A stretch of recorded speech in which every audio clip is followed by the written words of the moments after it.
खुलुमबाय बे समाव आं नोंथांमोननि सिगाङाव फुंबिलिनि मोननैसो रादाब लाना फैलायबाय। अन्नानै भिडिअखौ स्किप खालामाजासे जोबजासिम नायलांदो।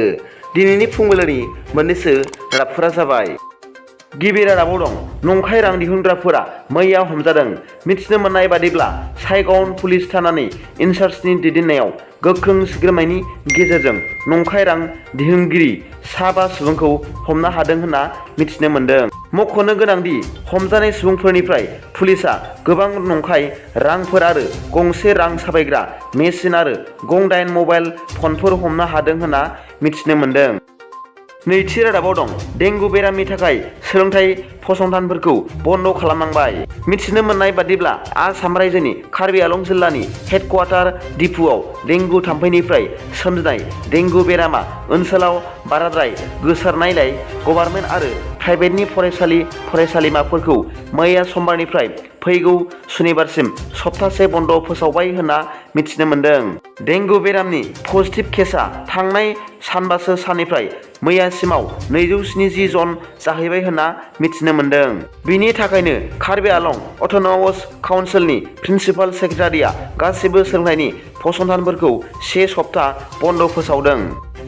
थामथि रादाबाव दं मैया बड'लेण्ड मुलुगसोलोंसालिनि देहा फाहामसालिनि गिबि खुन्थियाखौ बिटिआरनि गाहाय मानगोनां प्रमद बर'आ गायसनना होबाय होनना मिथिनो मोनदों।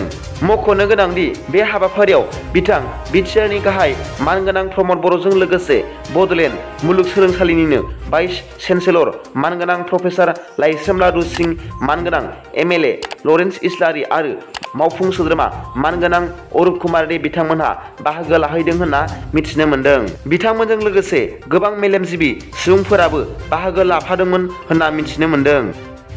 ब्रैथि रादाबाव दं मैया बड'लेण्ड मुलुगसोलोंसालियाव दुलाराय बर' फरायसा आफादा 2 घन्टा माखासे गोनांथार दाबिफोरखौ लानानै धरना होदों।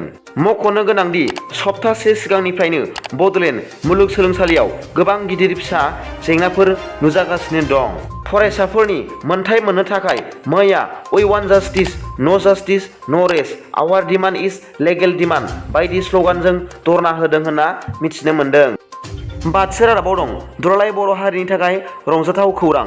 मिथिनो मोननाय बादिब्ला मैया बड'लेण्ड आइएसएलनि देरहासारगिरि बड'लेण्ड एफसि टीमा उडिशायाव जानाय बागीराउट काप 2022 लोगोआरि जोलुर बादायलायनायाव उडिशा एफसिखौ 2 गलजों फेजेननानै देरहासार जानो हादों।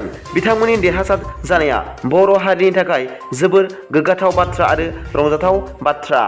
बे रंजाथाव बाथ्राखौ मिथिनानै बिटिआरनि गाहाय मावफुं सोद्रोमा मानगोनां प्रमद बर'आ गोजोननायजों लोगोसे बड'लेण्ड एफसिखौ साबायखर बावहरदों होनना मिथिनो मोनदों।